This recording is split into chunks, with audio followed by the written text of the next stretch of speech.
Salurkan donasi terbaik Anda untuk mendukung dakwah Malang Mengaji dengan transfer ke nomor rekening berikut. Jazakumullah khairan. Assalamualaikum warahmatullahi wabarakatuh. Alhamdulillahirabbil alamin wa bihi nasta'in ala umurid dunya waddin. Wassalatu wassalamu ala asyrafil anbiya'i wal mursalin Nabiyyina Muhammad wa ala alihi wa sahbihi ajma'in wa man ihtada bihudah wa iktafa atharahu ila yaumiddin, amma ba'd. Ma'asyiral muslimin wal muslimat, para jemaah yang semoga senantiasa dirahmati oleh Allah Subhanahu wa taala. Alhamdulillah, di malam yang berbarakah ini kita diberi kemudahan oleh Allah Subhanahu wa taala untuk berkumpul bersama di Masjid Al-Muttaqin. Semoga Allah Subhanahu wa taala memasukkan kita semuanya termasuk bagian dari Al-Muttaqin, hamba-hambanya yang bertakwa kepada Allah Subhanahu wa taala. Amin ya rabbal alamin. Kaum muslimin wal muslimat rahimani wa rahimakumullah. Sesungguhnya apa yang telah kita lakukan, yaitu sholat maghrib secara berjamaah,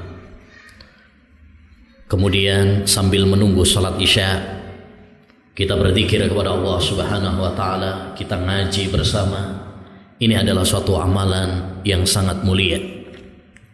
Nabi SAW pernah mengatakan, isbahul wudhu fil makarih wa i'malul aqdam ilal masajid wa intidharus salah ba'da salah yaghsilul khataya ghusla.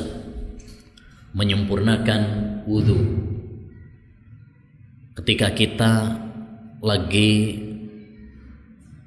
nggak enak untuk wudu, yakni kedinginan misalkan, males, tapi kita tetap menyempurnakan dan melangkahkan kaki menuju masjid Allah Subhanahu wa taala dan menunggu sholat setelah kita sholat, menunggu sholat isya setelah kita sholat maghrib seperti ini. Apa kata Nabi? Yaghsilul khataya ghusla, bisa membersihkan dosa-dosa hamba. Kita mohon kepada Allah Subhanahu wa taala agar Allah Subhanahu wa taala mengampuni dosa-dosa kita semuanya. Kaum muslimin wal muslimat rahimani wa rahimakumullah. Pada kesempatan yang berbarakah ini kita akan sedikit berbagi bersama, membahas tema amalan pelebur dosa. Dan ini adalah tema yang sangat penting karena setiap kita sangat butuh kepada ampunan dari Allah Subhanahu wa taala akan dosa-dosa kita. Sebab kita harus mengakui bahwa kita adalah hamba-hamba Allah Subhanahu wa taala yang banyak berbuat dosa. Siang malam kita melakukan maksiat dan dosa kepada Allah Subhanahu wa taala. Setiap kita tidak pernah ada yang selamat dari dosa. Nabi pernah bersabda, kullu bani adama khata' wa khairul khatta'ina at-tawwabun. Setiap anak Adam pasti pernah salah, dan sebaik-baik yang pernah salah adalah banyak bertaubat kepada Allah Subhanahu wa taala. Segera bertaubat kepada Allah Subhanahu wa taala. Dan di dalam hadis qudsi Allah Subhanahu wa taala mengatakan, innakum tuhti'una bil laili wan nahar wa ana aghfiru dzunuba jami'a. Sesungguhnya kalian wahai manusia sering melakukan dosa siang dan malam, tetapi saya mengampuni dosa-dosa kalian.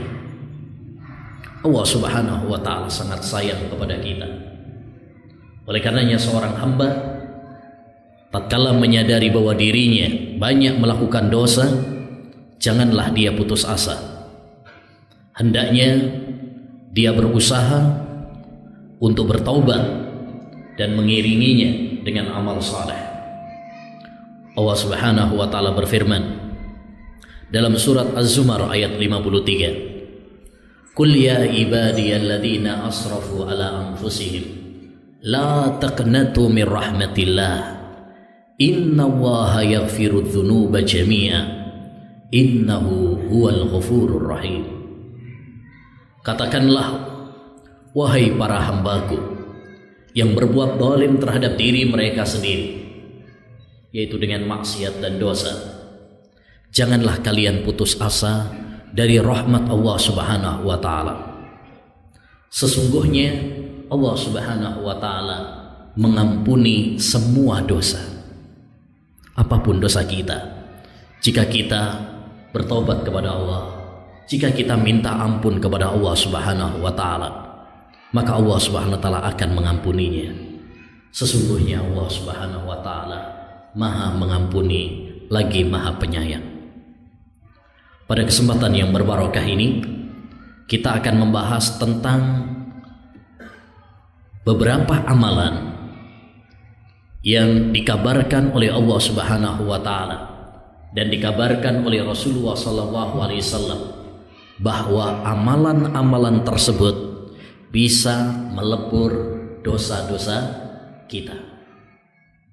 Yang pertama adalah at-tauhid, mentauhidkan Allah Subhanahu wa taala, mengesahkan Allah Subhanahu wa taala, beribadah semata-mata hanya kepada Allah Subhanahu wa taala. Ini adalah kunci yang paling utama menggapai maghfirah Allah Subhanahu wa taala. Siapa yang tidak memiliki tauhid, maka Allah Subhanahu wa taala tidak akan mengampuninya jika dia tidak bertobat. Allah berfirman dalam surat An-Nisa ayat 48, "Innallaha la yaghfiru an yushraka bihi wa yaghfiru ma duna dzalika liman yasha." Sesungguhnya Allah Subhanahu wa taala tidak mengampuni dosa syirik, tapi mengampuni dosa selain syirik bagi orang-orang yang dikehendaki oleh Allah Subhanahu wa taala. Ya. Jadi dosa syirik tidak diampuni oleh Allah Subhanahu wa taala jika pelakunya tidak bertobat. Karena syirik adalah kezaliman yang paling besar.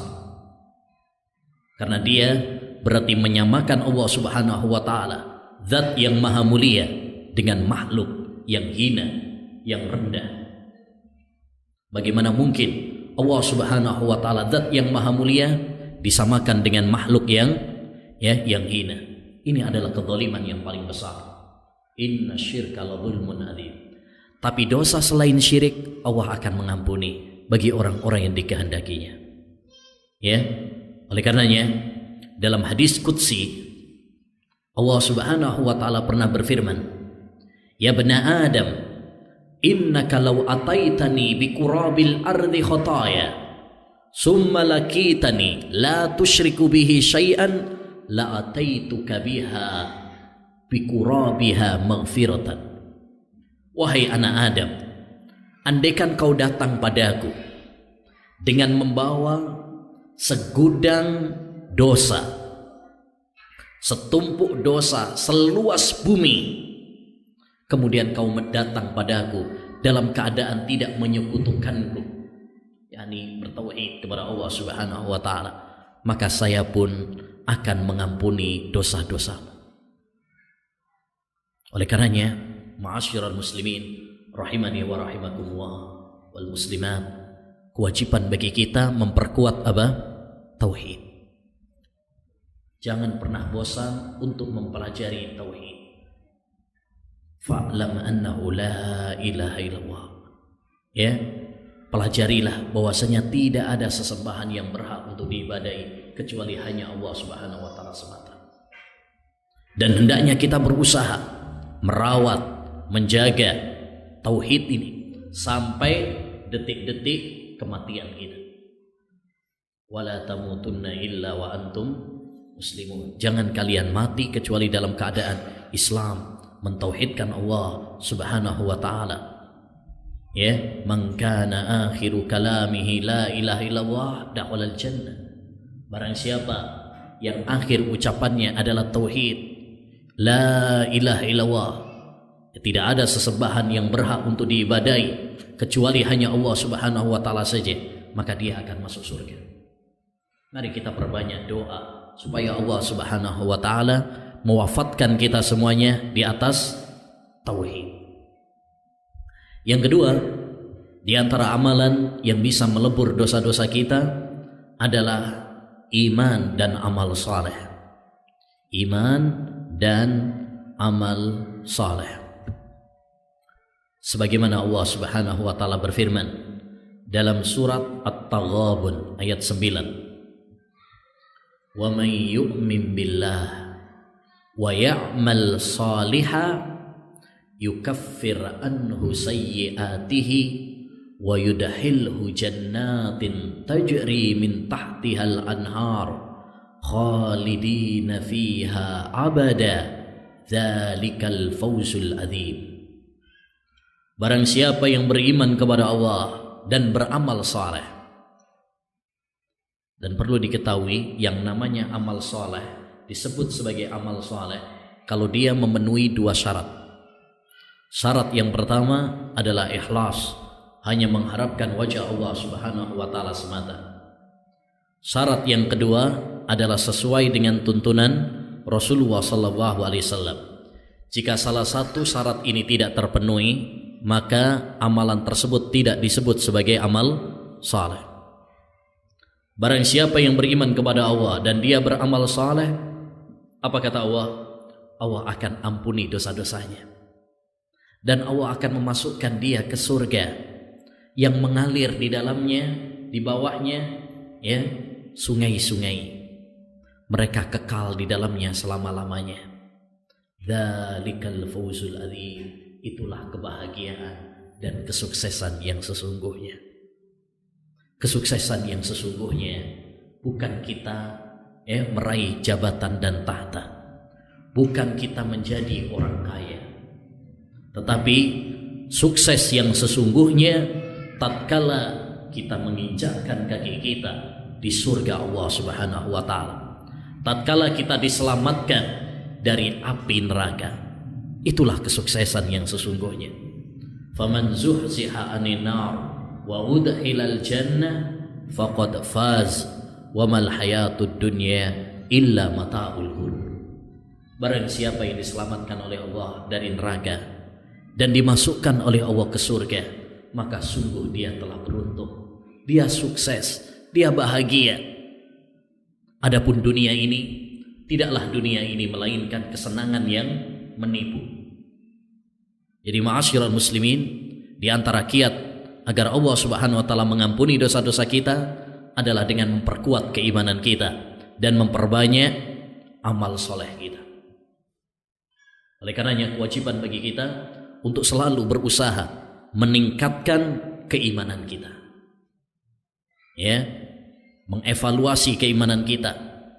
Ketika iman kita lemah, kita berusaha untuk mencargernya. Kita berusaha untuk memperkokohnya.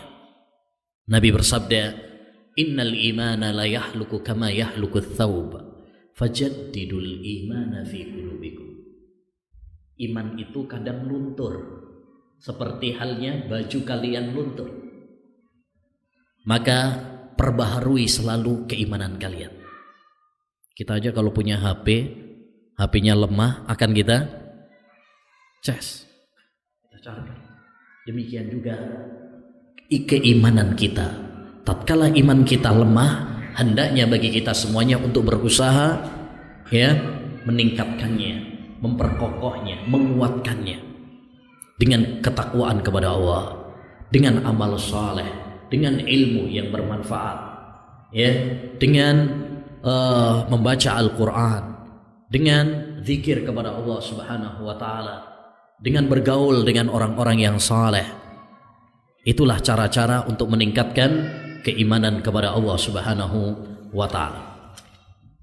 Yang ketiga, di antara kiat agar Allah Subhanahu wa taala mengampuni dosa-dosa kita, melebur dosa-dosa kita, adalah senantiasa berzikir kepada Allah Subhanahu wa taala.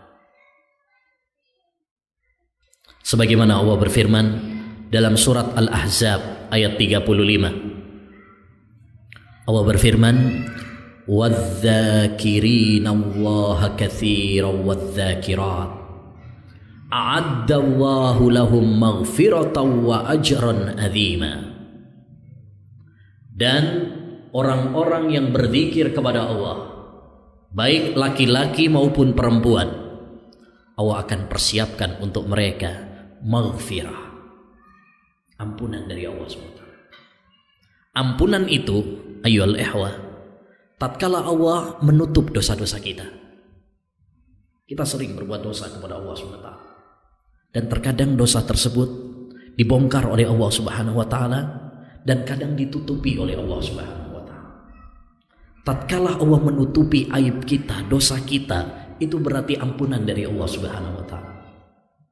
Dan yang kedua, tatkala Allah Subhanahu wa taala tidak menyiksa kita dengan dosa-dosa tersebut. Itu makna maghfirah dari Allah Subhanahu wa taala. Wa ajran adzimah, dan pahala yang sangat besar. Jadi di antara amalan pelebur dosa adalah dengan berzikir kepada Allah Subhanahu wa taala. Dan zikir itu ada dua macam. Yang pertama, zikir dengan makna secara umum, yaitu segala amalan yang mengingatkan kita kepada Allah Subhanahu wa taala.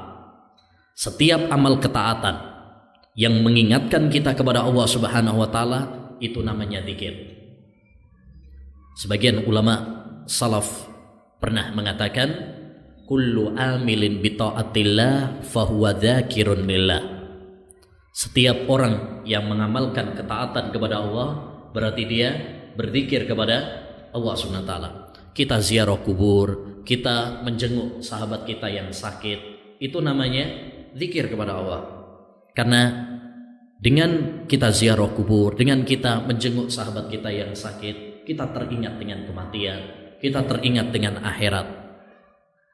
Yang kedua, zikir dengan makna khusus, yaitu zikir dengan lisan. Tatkala kita mengucapkan subhanallah walhamdulillah la ilaha illallah Allahu akbar, kita bersolawat, ya, kita membaca Al-Quran, itu adalah zikir secara khusus. Nabi pernah bersabda, "Man qala subhanallah wa bihamdi fi yaumin mi'ata marrah khuttat anhu khataya wa in kana misla zabadil bahr." Barang siapa yang mengucapkan subhanallah wa bihamdi, maha suci Allah dan segala puji bagi Allah Subhanahu wa taala, dalam sehari dia membacanya 100 kali, kata Nabi SAW, akan dihapus dosa-dosanya, walaupun dosa-dosanya sebanyak buih di lautan. Ya, jadi di antara kiat amalan agar Allah Subhanahu wa taala mengampuni dosa-dosa kita adalah dengan senantiasa berzikir kepada Allah Subhanahu wa taala. Yang keempat, di antara amalan pelebur dosa adalah dengan mengikuti Nabi Muhammad sallallahu alaihi wasallam. Ketika kita mengikuti, meneladani, mencontoh Nabi Muhammad sallallahu alaihi wasallam, itu adalah amalan yang bisa melebur dosa-dosa kita. Dalilnya firman Allah dalam surat Ali Imran ayat 31. Qul in kuntum tuhibbunallaha fattabi'uni yuhibbukumullah wa yaghfir lakum dzunubakum wallahu ghafurur rahim. Katakanlah, jika kalian mengaku cinta kepada Allah Subhanahu wa taala, maka ikutilah aku. Aku di sini maksudnya siapa? Nabi Muhammad SAW. Kalau kita mengaku cinta kepada Allah, jangan hanya cuma mengaku-ngaku aja. Buktikan cinta kita tersebut dengan mengikuti Nabi Muhammad SAW. Apa balasannya? Yuhibbukumullah. Niscaya Allah akan cinta kepada kalian. Wa yaghfir lakum dzunubakum, dan Allah akan mengampuni dosa-dosa kalian. Jadi mengikuti Nabi Muhammad SAW termasuk amalan yang bisa melebur, menghapus, menggugurkan dosa-dosa kita. Oleh karenanya ini memberikan semangat dan motivasi kepada kita semuanya untuk senantiasa mengikuti, meneladani, mencontoh Nabi Muhammad SAW dalam segala hal. Dalam sholat kita ikut Nabi. Sallu kama ra'aitumuni usolli. Sholatlah sebagaimana kalian melihat saya sholat. Dalam umrah haji Rasulullah bersabda, khudhu anni manasikakum. Contohlah tata cara manasik haji. Dalam berpuasa kita mengikut Nabi. Dalam berumah tangga kita ikut Nabi. Khairukum li ahlihi wa ana khairukum li ahli. Sebaik-baik kalian adalah yang paling baik akhlaknya kepada keluarga, istri dan anak-anaknya. Dan saya, kata Nabi, orang yang paling baik dengan keluarga saya. Dalam berpolitik, dalam berdakwah, dalam berekonomi, berbisnis, kita meneladani Nabi Sallallahu Alaihi Wasallam. Yang kelima, di antara kiat amalan yang melebur dosa-dosa kita adalah wudhu. Ya, wudhu. Seperti tadi dalam hadis yang sudah kita sebutkan, ya, al-wudhu'u alal makarih wa iqdamul aqdam ilal masajid wa intidharus shalah ila shalah yaghsilul khataya ghusla. Kita berwudu saat kita nggak seneng, dingin, ngantuk, ya kayak subuh itu biasanya ngantuk. Ya, melangkahkan kaki menuju masjid, menunggu sholat, setelah sholat, ini bisa menghapus dosa-dosa hamba. Jadi termasuk amalan yang bisa menghapus dosa-dosa kita adalah berwudu. Ya, berwudu. Bahkan di dalam hadis disebutkan oleh Nabi SAW dalam riwayat Muslim, man tawadda'a fa ahsanal wudu kharajat khotayahu min jasadih hatta tahruja min tahti adfarih. Siapa yang berwudu dengan baik, berwudu dengan baik itu ikhlas dan sesuai dengan tuntunan Rasulullah SAW, maka kata Nabi, dosa-dosanya akan keluar dari anggota wudu tersebut sampai keluar dari kuku-kukunya. Ya, ketika kita mengusap wajah kita, dosa-dosa yang dilakukan oleh wajah, mata, telinga, hidung, bibir, ini akan keluar. Ketika kita mencuci, membasuh tangan kita, kaki kita, dosa-dosa yang dilakukan oleh kaki, tangan, ini akan apa? Keluar, kata Nabi Sallallahu Alaihi Wasallam. Oleh karenanya hendaknya kita bersemangat ketika berwudu dan kita hadirkan niat kita untuk ibadah kepada Allah Subhanahu Wa Taala, melaksanakan perintah Allah, mengikuti petunjuk Nabi kita Muhammad Sallallahu Alaihi Wasallam. Dan di antara kiat amalan untuk melebur dosa-dosa kita adalah dengan sholat. Ya, sholat termasuk amalan yang paling utama yang bisa melebur dosa-dosa kita.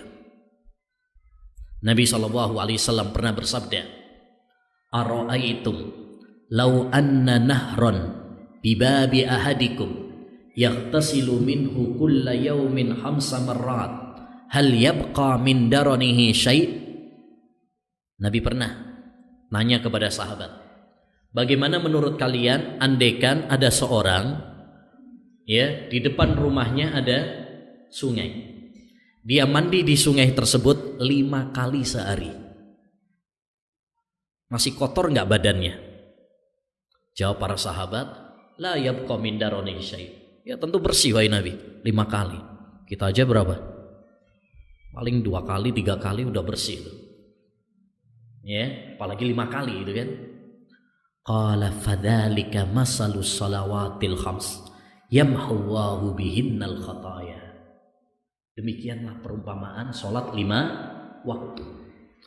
Dengan salat 5 waktu Allah akan menghapus dosa-dosa manusia. Oleh karenanya, ma'asyiral muslimin, hendaknya bagi kita semangat untuk menjalankan sholat, terutama sholat wajib, sholat 5 waktu. Dan jika kita bisa menambahinya dengan amalan Solat sunnah tentu ini lebih utama. Pernah salah seorang sahabat Rabi'ah bin Ka'ab al-Aslami dalam riwayat Muslim, beliau pernah menyiapkan air wudhu untuk Nabi. Setelah menyiapkan, Nabi SAW sebagai ucapan terima kasih mengatakan kepada sahabat Rabi'ah, "Sal, kamu minta apa? Minta aja."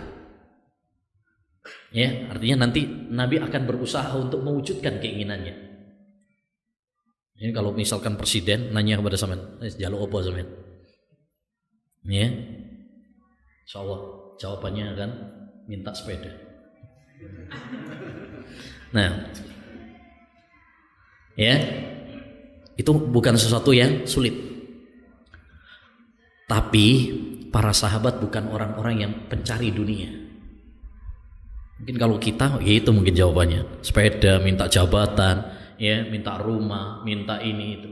Tapi para sahabat Nabi sallallahu alaihi wasallam ketika ditanya oleh Nabi seperti itu, apa jawabannya? As'aluka murafaqataka fil jannah. Wahai Nabi, saya minta agar saya bisa menemani engkau di surga, menjadi pendampingmu di surga. Ditanya lagi oleh Nabi, ya, awa ghaira dzalik, ada enggak permintaan yang lain selain itu?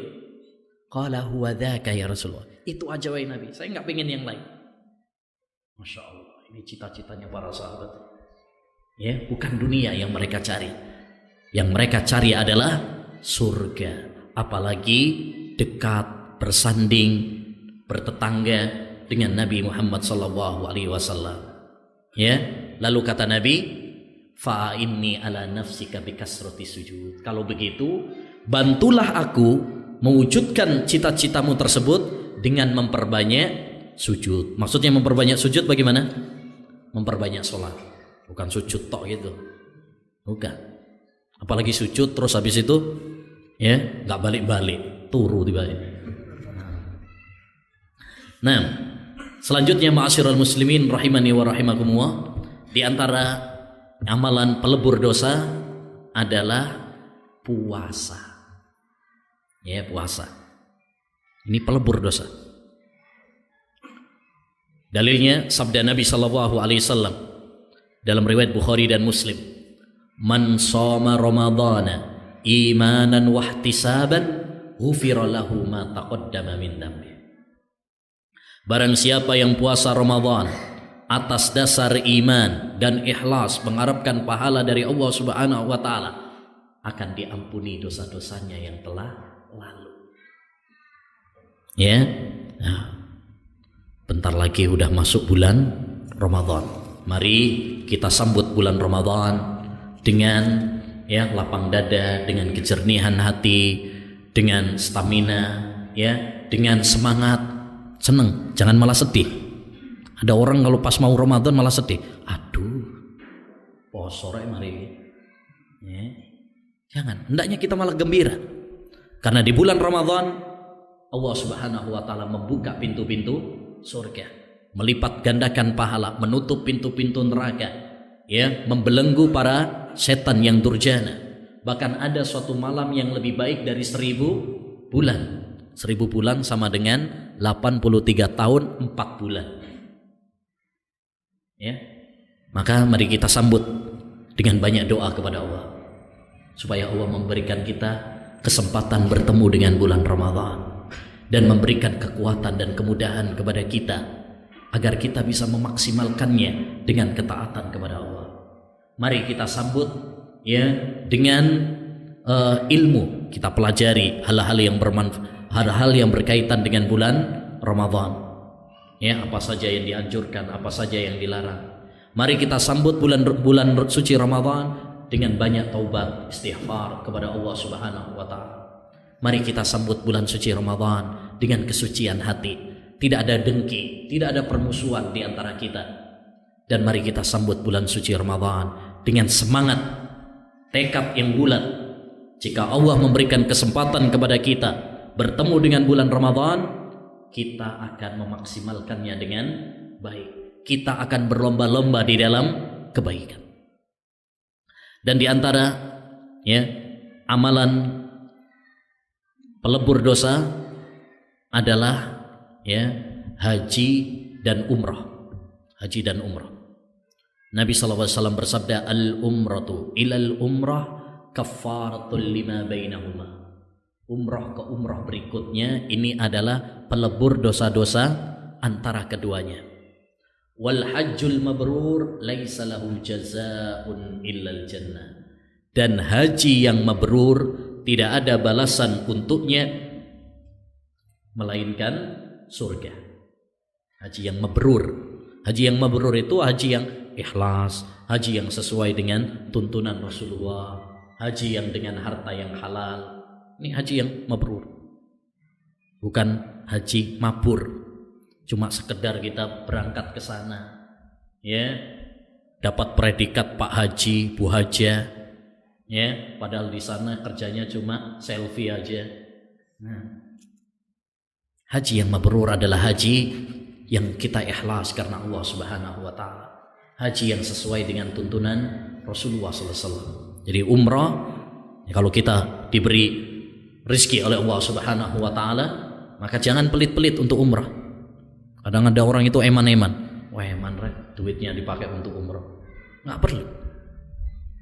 Bahkan umrah itu malah bikin rezeki lancar. Kata Nabi SAW, tabi'u bainal haji wal umrah fa innahuma yanfiyani adz-dzunub wal faqr. Seringlah kalian haji dan umrah. Jadi kalau mampu sering haji dan umrah, apa-apa. Kenapa? Karena haji dan umrah itu menghilangkan kemiskinan dan menghilangkan dosa. Jadi selagi harta itu digunakan untuk ketaatan, nggak perlu khawatir. Justru Allah akan memberkahi harta kita. Law anna ibna Adam haraba min rizkihi kama yahrubu minal mauti la adrakahu rizquhu kama adrakahul maut. Andaikan anak Adam itu lari dari rizkinya, andai saja ini ada duit lari dia, tapi kok ono ya. Andaikan ada rizki kemudian dia lari, maka rizki akan datang menghampirinya, sebagaimana kematian pasti akan mendatanginya. Jadi nggak perlu khawatir, rizki kita sudah ditentukan oleh Allah Subhanahu wa Ta'ala. Di antara amalan pelebur dosa adalah sedekah. Sedekah. Sebagaimana firman Allah Subhanahu wa Ta'ala, khudh min amwalihim, dalam surat At-Taubah ayat 103. Khudh min amwalihim sedaqatan tutahhiruhum. Ambillah dari mereka sedekah, zakat, untuk membersihkan mereka, yakni membersihkan mereka dari dosa. Dan dalam sebuah hadis Nabi SAW mengatakan, as-sadaqatu tudfi'ul khati'ah kama yudfi'ul ma'un nar. Sedekah itu bisa menghapus dosa sebagaimana air bisa memadamkan api. Makanya kalau kita diberi rizki oleh Allah Subhanahu wa Ta'ala, jangan pelit-pelit untuk sedekah. Walaupun sedikit. Sedekah enggak harus jutaan, miliaran. Semampu kita. Ittaqun nar walau bisyikki tamrah. Bertakwalah kalian, takutlah kalian dari api neraka, walaupun dengan separuh kurma. Artinya kalau mampunya cuma sebutir kurma, sedekah. Tapi ini bukan berarti kalau gitu recehan aja. Bukan, ini kalau memang kita mampunya segitu, lakukan. Jadi sedekah itu enggak harus dengan nominal yang besar, semampu kita. Fattaqullaha mastata'tum. Bertakwalah kepada Allah semampu kalian. Dan di antara amalan pelebur dosa, ma'asyiral muslimin, adalah sabar ketika Allah Subhanahu wa Ta'ala menguji kita, memberikan kepada kita ujian, cobaan, sakit misalkan, himpitan ekonomi, rezekinya seret dan sebagainya, hendaknya bagi kita bersabar dan Allah Subhanahu wa taala akan mengampuni dosa-dosa kita. Nabi bersabda, "Ma yusibul muslima min nasabin wala wasabin wala hammin wala haznin hatta syaukah yushakuha illa kaffarallahu biha min khataya." Tidaklah menimpa seorang muslim rasa sedih, galau, ya, bahkan duri yang mengena pada dirinya. Kalau kita kena duri, kena paku misalkan, kecuali Allah akan melebur, menghapus, menggugurkan dosa-dosanya. Jadi kalau kita diuji oleh Allah dengan sakit, dan ujian orang itu beda-beda. Ada yang diuji oleh Allah Subhanahu wa taala dengan apa? Sakit. Ada yang diuji oleh Allah Subhanahu wa taala rumah tangganya kacau. Ada yang diuji oleh Allah seret rizkinya. Ya. Gagal terus bisnisnya.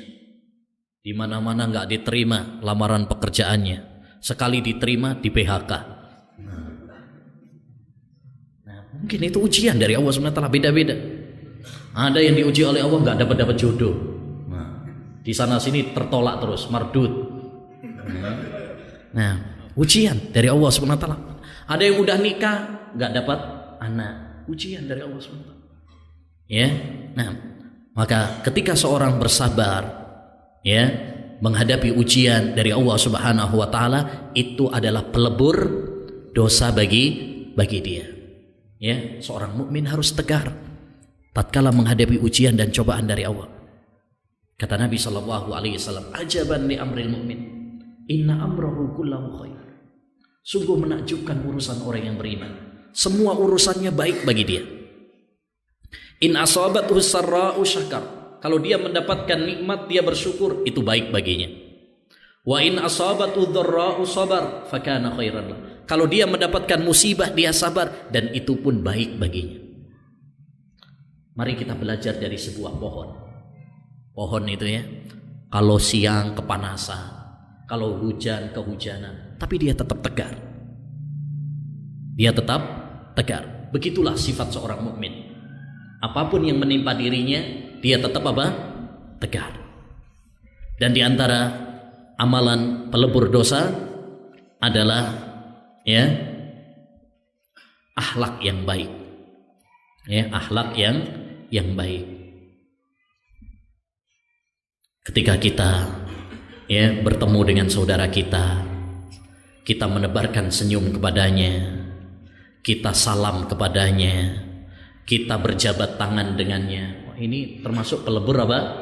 Dosa.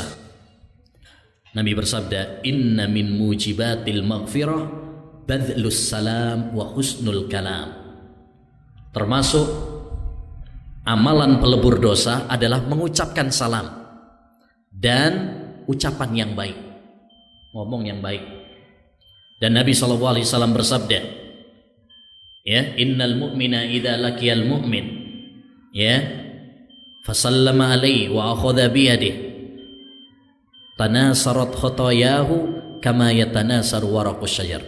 Sesungguhnya seorang mukmin apabila bertemu dengan mukmin yang lainnya, lalu dia mengucapkan salam kepadanya, berjabat tangan dengannya, apa kata Nabi? Akan rontok dosa-dosanya sebagaimana daun-daun rontok dari pohon. Alhamdulillah, wassalatu wassalamu ala Rasulillah nabiyina Muhammad wa ala alihi wa sahbihi wa man walah. Amma ba'd. Ma'asyiral muslimin wal muslimat, kita lanjutkan dengan buka sesi tanya jawab. Barang siapa yang ingin ada pertanyaan, silahkan diajukan.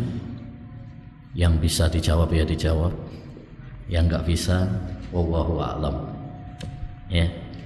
Tapi sebelum kita menjawab, mungkin ana tambahin 3 lagi ya, sedikit aja tentang amalan pelebur dosa. Yang pertama adalah istighfar, minta ampun kepada Allah SWT sambil nunggu pertanyaan. Ya, istighfar kepada Allah Subhanahu wa taala sebagaimana dalam hadis qudsi, may yastaghfiruni fa'aghfiralah, fastaghfiruni aghfir lakum. Mintalah ampun kepadaku, maka saya akan mengampuni dosa-dosa kalian. Oleh karenanya kewajiban bagi kita adalah untuk memperbanyak istighfar kepada Allah Subhanahu wa taala, minta ampun kepada Allah Subhanahu wa taala, karena kita adalah hamba yang banyak berlumuran dengan dosa. Kita sering meninggalkan perintah-perintah Allah Subhanahu wa taala dan menerjang larangan-larangan Allah Subhanahu wa taala. Ya, maka hendaknya bagi kita untuk memperbanyak istighfar. Abu Bakar As-Siddiq saja, orang yang udah dijamin masuk surga, ketika minta wasiat kepada Nabi, minta doa kepada Nabi, Nabi ngajarin apa? Katakan Allahumma inni dzalamtu nafsi dzulman katsira. Katakanlah saya adalah orang yang banyak berbuat zalim, dosa yang banyak. Padahal itu Abu Bakar As-Siddiq. Bagaimana dengan kita? Yang kedua, selanjutnya di antara pelebur dosa juga adalah birrul walidain, berbakti kepada kedua orang tua. Pernah datang seorang kepada Nabi SAW, lalu dia mengatakan, wahai Rasulullah, adnabnu dzamban fahalli min taubah. Saya telah melakukan dosa besar wahai Rasulullah, adakah pintu taubat kepadaku? Nabi menjawab, alaka walidan, apakah kamu memiliki dua orang tua? Ini yang ditanyakan oleh Nabi SAW. Apakah kamu punya dua orang tua, ayah dan ibu? Kenapa Nabi menanyakan apakah kamu memiliki kedua orang tua? Karena berbakti kepada kedua orang tua adalah melebur dosa-dosa.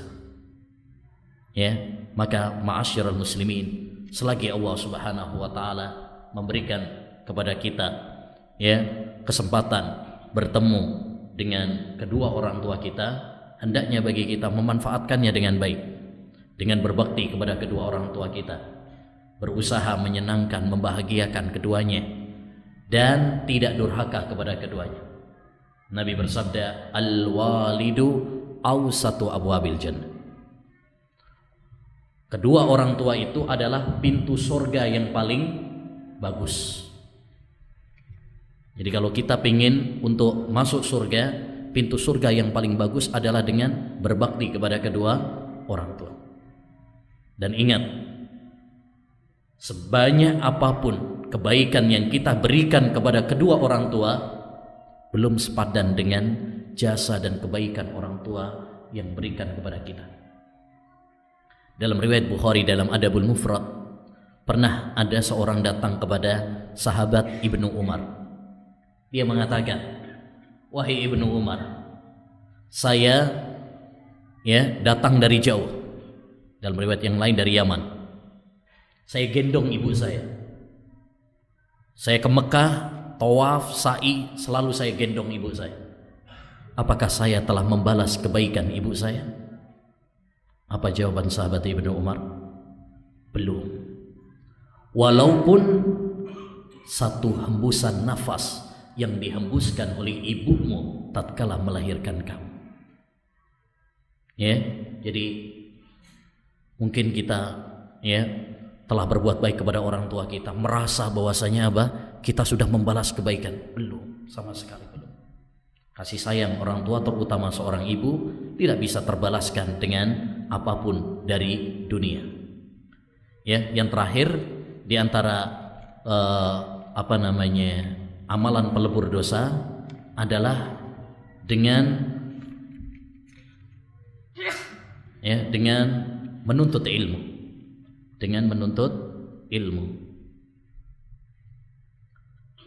Dalam sebuah hadis Rasulullah SAW mengatakan, ma jalasat qaumun yadhkuruna Allah azza wa jal illa nadahum munadin minas sama qumu maghfuran lakum faqad buddilat sayyi'atukum hasanat. Tidaklah suatu kaum mengingat Allah Subhanahu wa taala. Seperti kita ngaji seperti ini, mengingat Allah Subhanahu wa taala, berzikir kepada Allah Subhanahu wa taala, karena ini mengingatkan kita kepada akhirat, mengingatkan kepada kita motivasi untuk beramal saleh, dan supaya kita tidak tergiur dengan godaan dunia. kecuali kata Nabi, kelak akan ada malaikat yang memanggil dari langit, ya, berdirilah dan dosa-dosa kalian telah diampuni. Ya, tatkala kita beranjak ingin meninggalkan majelis, Allah Subhanahu wa taala mengampuni dosa-dosa kita. Oleh karenanya ma'asyiral muslimin, ya, hendaknya bagi kita selalu semangat untuk menghadiri majelis-majelis ilmu, taman-taman surga Allah Subhanahu wa taala. Karena dengan menghadiri majelis-majelis ta'lim, menghadiri majelis-majelis ilmu, kita akan diingatkan. Kita seringkali lalai, tapi dengan menghadiri majelis ilmu kita jadi ingat, diingatkan dengan akhirat, tidak tertipu dengan gemerlapnya dunia, diingatkan dengan kematian, diingatkan untuk amal soleh dan sebagainya. Ya, sehingga betapa banyak orang yang tadinya datang ke majelis ilmu dengan membawa setumpuk dosa, karena diingatkan akhirnya dia bertaubat kepada Allah Subhanahu wa taala. Ya. Demikian beberapa amalan pelebur dosa-dosa. Mudah-mudahan Allah Subhanahu wa taala mengampuni dosa-dosa kita semuanya. Amin ya rabbal alamin. Baik. Ustaz, apakah ada dalil? Ini beberapa pertanyaannya. Ustaz, apakah ada dalil yang mengharuskan seorang pindah dari tempat sholat semula untuk melakukan sholat ba'diyah? Dan kalau tidak ada, apakah ini bid'ah? Masya Allah. Taib, apakah ada dalil yang mengharuskan? Tidak ada dalil yang mengharuskan, tapi ini adalah salah satu bagian untuk memisah antara solat yang wajib dengan solat yang sunnah. Nabi SAW dalam riwayat Muslim melarang kita menyambung solat sunnah dengan solat wajib langsung. Itu nggak boleh. Naha Rasulullah SAW antu solatun bisolah illa bidzikrin lillahi jalla wala. Atau kama qala sallallahu. Rasulullah melarang solat sunnah disambung langsung dengan solat wajib, kecuali ada selanya. Ada pemisah, baik dengan zikir dulu kepada Allah SWT atau dengan gerakan-gerakan yang lain. Jadi nggak boleh langsung disambung. Habis salam misalkan langsung berdiri, itu nggak boleh. Karena di antara hikmah dalam syariat itu adalah membedakan antara yang wajib dengan yang sunnah. Makanya mari kita perhatikan dalam sholat saja. Dalam sholat, setelah surat Al-Fatihah kita disuruh berhenti dulu, baru kemudian membaca surat yang lain. Karena surat Al-Fatihah itu wajib, surat yang lain sunnah. Jadi ada pemisahnya. Ada pemisahnya. Puasa Ramadan, ya, kemudian mau kita puasa Syawal, nggak boleh langsung. Makanya nggak boleh puasa pas hari raya Idul Fitri, boleh apa nggak? Nggak boleh. Ya, setelah Idul Fitri, ya, tanggal 2 Syawal baru boleh. Jadi nggak boleh langsung. Kenapa? Ada supaya ada pemisah antara yang wajib dengan yang sunnah. Demikian juga sholat. Jadi nggak boleh setelah salam langsung sholat sunnah lagi. Itu nggak boleh. Harus ada pemisahnya. Nah, pemisah ini macam-macam. Bisa dengan dzikir dulu kepada Allah Subhanahu wa taala. Subhanallah, ya, 33 kali. Alhamdulillah 33 kali. Kemudian Allahu Akbar 33 kali. La ilaha illallah. Baru kemudian setelah selesai berzikir dia sholat sunnah. Di tempat yang sama boleh. Nggak harus pindah. Yang penting pokoknya ada apa? Pemisahnya. Nah, sebagian orang mungkin dia nggak berzikir, dia geser. Ya, dia geser. Itu juga boleh. Yang penting pokoknya ada pemisah.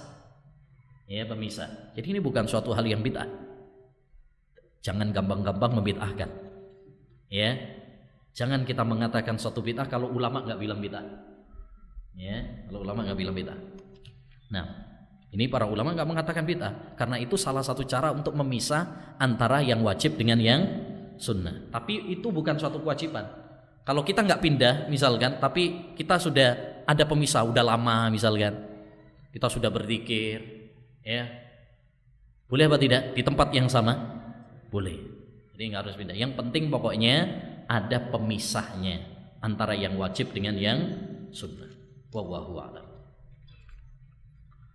Apakah benar mandi dan memakai parfum sebelum sholat Jumat akan menghapus dosa Jumat ke Jumat berikutnya. Taib. Kalau Jumat ke Jumat berikutnya ada memang. Nabi SAW mengatakan, ya, as-salawatul khams wal jum'atu ilal jum'ati wa ramadhanu ila ramadhan kafaratul lima bainahuma. Salat 5 waktu, Jumat ke Jumat berikutnya, Ramadan ke Ramadan berikutnya, itu adalah lebur dosa-dosa antara keduanya. Jadi antara salat 5 waktu, antara Jumat ke Jumat berikutnya, antara Ramadan ke Ramadan berikutnya, selagi dia tidak melakukan dosa-dosa besar, ya, selagi dia tidak melakukan dosa-dosa besar. Adapun memakai parfum, apakah ini menghapus dosa-dosa? Iya, karena ini juga untuk hari Jumat, ya, untuk hari Jumat. Karena ini termasuk sunnah. Disebutkan dalam hadis Bukhari, ya, kata Nabi SAW, la yaghtasilu rajulun yaumal jum'ah wa yatatahhar mastata'a min tuhrin, ya, wa yaddahin wa yamassu min tib summa yahruju fala yufarriqu baina itsnain summa yusalli ma kutibalah summa yunsitu idza takallama al-imam illa ghufira lahu ma bainahu wa bainal jum'atil ukhra. Ini riwayat Bukhari Muslim. Tidaklah seorang mandi Jumat, ya, mandi wajib, seperti mandi wajib, kemudian dia memakai wewangian, jadi dianjurkan memakai wewangian, ya, oke. Kemudian dia keluar dan tidak menyela antara 2 orang yang sedang duduk. Ini datangnya masbuk, tapi orang diginiin semuanya, ya, padahal dia datangnya terlambat. Kemudian dia sholat semampunya, ini sholat mutlak, itu sunnah. Jadi kita hadir sholat Jumat, sebelum datangnya imam kita sholat sunnah semampunya, tidak ada bilangan khusus. Kemudian kita mendengarkan ketika imam berkhutbah. Kata Nabi apa?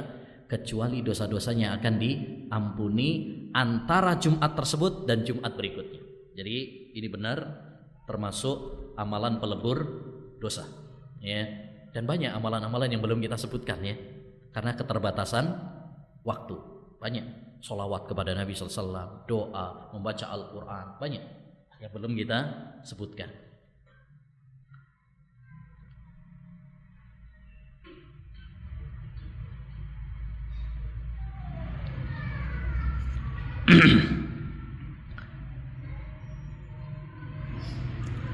Ustaz, ada salah satu bagian organ tubuh saya yang bermasalah. Maksud saya cacat dan membuat malu. Apakah bila saya bersabar saya mendapatkan pahala? Ya. Doa mana yang benar, Ustaz? Saya mohon kesembuhan atau saya mohon diberi kekuatan untuk bersabar? Nah, ini pernah ditanyakan oleh seorang wanita pada zaman Nabi SAW. Dia kena penyakit ayan, atau penyakit ayan, ya. Itu kalau lagi kumat, ya, biasanya seperti orang kesurupan, ya. Nah, dia datang kepada Nabi SAW.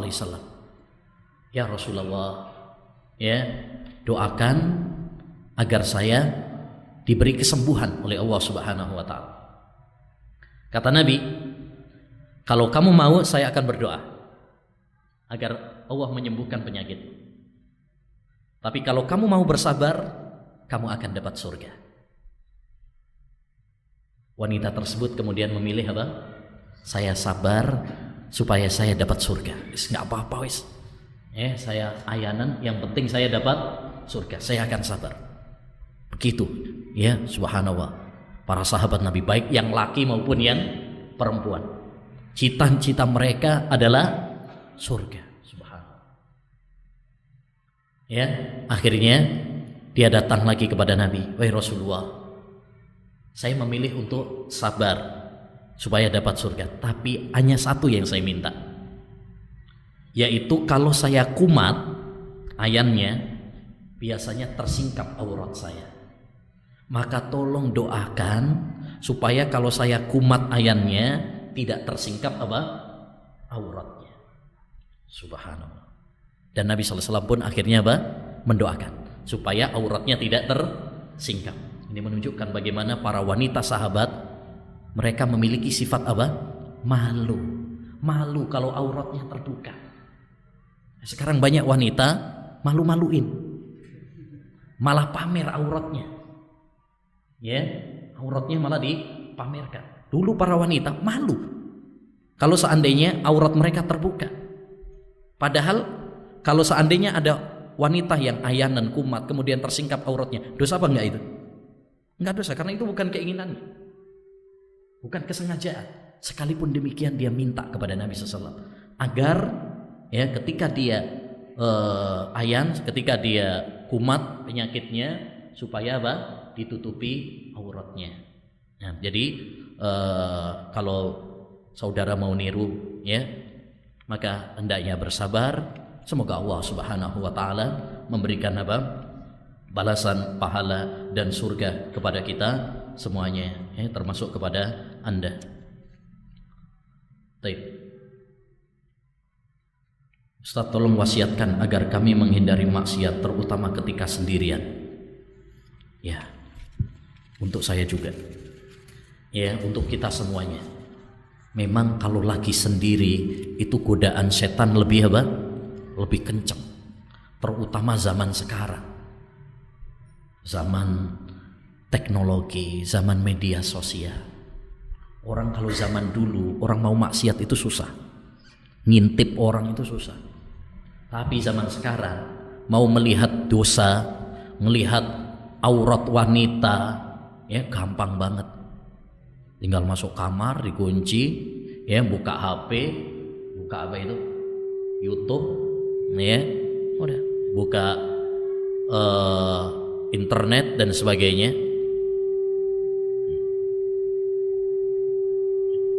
Kok ngundang mari gitu ya. Oh, sudah ini. Saya wasiatkan kepada diri kami pribadi dan kepada para ikhwan sekalian dan akhwat sekalian dengan firman Allah dalam surat Al-Maidah. Ya ayyuhalladzina amanu la yabluwannakumullahu bisyai'in minas shayd tanaluhu aydikum wa rimahukum liya'lamallahu may yakhafuhu bil ghaib. Ya, kata Allah Subhanahu wa taala, wahai orang-orang yang beriman. Ini surat Al-Maidah. Ya, kata Allah Subhanahu wa taala, wahai orang-orang yang beriman, Allah akan menguji kalian dengan binatang buruan yang bisa ditangkap dengan tangan kalian dan senjata kalian, agar Allah Subhanahu wa taala mengetahui siapakah yang paling ya yang takut kepada Allah Subhanahu wa taala. Ini surat Al-Maidah ayat 94. Ya, jadi wasiatnya ini, baca surat Al-Maidah ayat 94. Wahai orang-orang yang beriman, Allah akan menguji kalian dengan binatang buruan yang bisa ditangkap dengan tangan kalian dan senjata kalian, agar Allah Subhanahu wa taala mengetahui siapa yang takut kepada Allah Subhanahu wa taala. Ayat ini turun berkaitan tentang orang-orang yang ihram, baik umrah ataupun haji. Kita tahu bersama, salah satu larangan bagi para jamaah yang sudah ihram, umrah ataupun haji adalah apa? Berburu. Jadi dulu Nabi dan para sahabat sebelum ihram itu nyari binatang buruan itu sulit. Ya, nggak ada yang nongol. Ketika sudah ihram, udah dilarang untuk berburu, masya Allah keluar semuanya binatang. Bahkan bisa ditangkap sama tangan. Artinya apa? Dimudahkan oleh Allah untuk maksiat. Semua itu kata Allah ujian, agar Allah Subhanahu wa taala mengetahui siapa yang takut kepada Allah Subhanahu wa taala. Jadi kesendirian kita, kemudian dimudahkannya kita dalam dosa dan maksiat, itu adalah apa? Ujian dari Allah Subhanahu wa taala. Jadi ingat, Sekarang kita dimudahkan memang untuk maksiat, gampang, tinggal buka HP maksiat kepada Allah SWT. Tapi itu adalah ujian. Bukan berarti Allah mengizinkan, bukan berarti Allah membolehkan, bukan berarti Allah ridho. Tapi itu adalah ujian. Siapa yang benar-benar takut kepada Allah? Ya. Dan di sana ada pembahasan yang sangat bagus oleh Imam Ibnul Qayyim, kiat-kiat agar kita terhindar dari maksiat. Itu ada 20 kiat disebutkan oleh Imam Ibnul Qayyim supaya kita nggak terjatuh dalam maksiat. Wallahu a'lam. Bagaimana cara agar kita mengetahui hati kita sedang tidak suci atau sedang ada penyakit hati, dan bagaimana cara mengatasinya agar tidak terlarut dalam mencegah hal tersebut supaya tidak terjadi lagi? Kalau kita punya penyakit, kita pergi ke dokter untuk tes, untuk periksa, ya kan? Kita ini sakit apa? Enggak. Maka demikian juga, ayyuhal ikhwah, kalau kita untuk mengetahui hati kita sedang sakit apa tidak, tes. Pertama, tes dengan Al-Quran. Kalau kita dibacakan ayat-ayat Al-Quran, dibacakan kepada kita nasihat-nasihat yang diambil dari Al-Quran dan hadis, ya, kita ini nerima apa tidak? Dites. Kalau kita menerimanya, berarti hati kita lagi hidup. Kalau kita berontak, gak asik dengan Al-Quran, itu tanda bahwa kita apa? Hati kita error. Fadzakir fa inna dzikra tanfa'ul mu'minin. Berikanlah peringatan dengan Al-Quran, karena Al-Quran itu bermanfaat bagi orang-orang yang beriman, pasti. Kalau kita membaca Al-Quran, dibacakan kepada kita Al-Quran, terus gak menambah keimanan bagi kita, berarti ada yang salah dalam hati kita. Ada sebagian orang kalau disetelin murotal, apa ini, gak asik, ganti ya, ganti dangdutan tahu apa itu, ya kan? Kalau disetelin murotal kayak orang kesurupan, kepanasan, ini berarti ada yang bermasalah dalam hatinya. Itu yang pertama.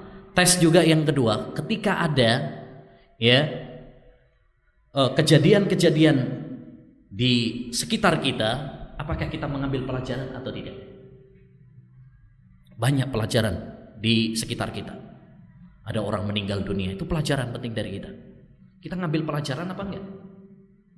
Ada orang yang meninggal dunia, apakah kita setelah meninggal dunia, lihat orang yang meninggal dunia, kemudian kita menjadi orang yang bersemangat dalam beribadah, atau nyantai aja, acuh tak acuh? Kalau kita acuh tak acuh, berarti hati kita hati yang mati. Dikasih peringatan oleh Allah banyak. Ada tsunami, ya, ada banjir, ada tanah longsor, gunung meletus, ya, ada pengeboman. Ini lagi ramai pengeboman sekarang, Surabaya hari ini. Ya, semua ini adalah peringatan bagi kita bahwa kita semuanya pasti akan mati. Kalau kita nggak tergugah hati kita dengan peringatan-peringatan tersebut, berarti hati kita lagi sakit. Ya, jadi untuk mengetes, untuk mendeteksi hati kita hidup atau tidak, ya dengan apa? Dengan hal-hal tersebut. Yang ketiga, tes juga, lihat apakah kita semangat untuk beramal soleh atau malas. Kalau kita ini melakukan amal soleh males, berat, kayak ada yang gandoli, ini berarti apa? Hati kita sedang sakit. Sholat wapot ini, apalagi sholat subuh, seenak gulingan, apalagi adem-adem, ya. Kalau kita berat dalam melakukan ketaatan kepada Allah SWT, berarti hati kita lagi error, bermasalah. Ketika kita terdorong untuk maksiat, berarti hati kita lagi error. Jadi itu mendeteksinya adalah dengan hal seperti itu. Wallahu a'lam.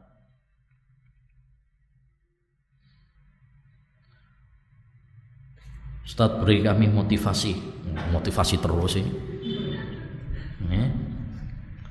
Tadi sudah ini. Motivasi supaya tidak kembali maksiat setelah kami melaksanakan kiat-kiat pelebur dosa, ya. Hendaknya bagi kita semuanya mengagungkan Allah Subhanahu wa taala. Orang yang melakukan maksiat pada hakikatnya tidak mengagungkan Allah Subhanahu wa taala. Mempermainkan taubat, mempermainkan istighfar. Gampang taubat, ya. Akhirnya seperti kata orang, taubat apa? Tobat sambel. Mari tobat, balik lagi. Wah, ini pas Ramadan, Masya Allah, sergap sholatnya, terawihnya, ya, jilbabannya. Pas selesai Ramadan, kembali ke asal lagi, copot jilbabnya, ya, nggak pernah ngaji Quran lagi, nggak pernah sholat lagi. Seakan-akan dia mengenal Allah cuma pas bulan Ramadan saja. Jangan mempermainkan Allah Subhanahu wa taala. Agungkan Allah Subhanahu wa taala dalam hati kita. Ya, seorang itu bermaksiat tatkala dia tidak mengagungkan Allah Subhanahu wa taala. Wa ma qadarullaha haqqa qadri. Mereka tidak mengagungkan Allah dengan sebenar-benarnya. Ya. Jangan lihat kecil dosanya sebuah dosa, besar dan kecilnya sebuah dosa, tapi lihatlah kepada siapa kita bermaksiat. Ya. Hendaknya bagi kita mengagungkan Allah Subhanahu wa taala. Nah,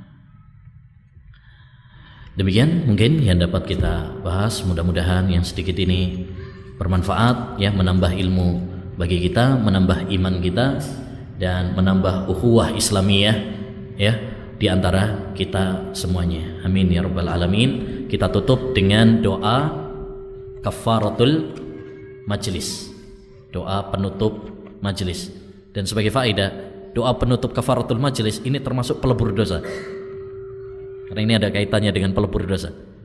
Nabi mengatakan, ma min insanin yakunu fi majlisin fayaqul hina yuridu an yakum. Siapa di antara mereka yang berkumpul dalam suatu majlis, lalu sebelum berdiri dia berdoa kepada Allah, subhanakallahumma wa bihamdika la ilaha illa anta astaghfiruka wa atubu ilaih. Ya, kata Nabi SAW, illa ghufira lahu ma kana fi dzalikal majlis. Siapa yang membaca doa tadi, dia akan diampuni dosa-dosanya di dalam majlis tersebut. Jadi mari kita tutup dengan doa subhanakallahumma wa bihamdika asyhadu an la ilaha illa anta astaghfiruka wa atubu ilaik. Assalamualaikum warahmatullahi wabarakatuh. Salurkan donasi terbaik Anda untuk mendukung dakwah Malang Mengaji dengan transfer ke nomor rekening berikut. Jazakumullah khairan.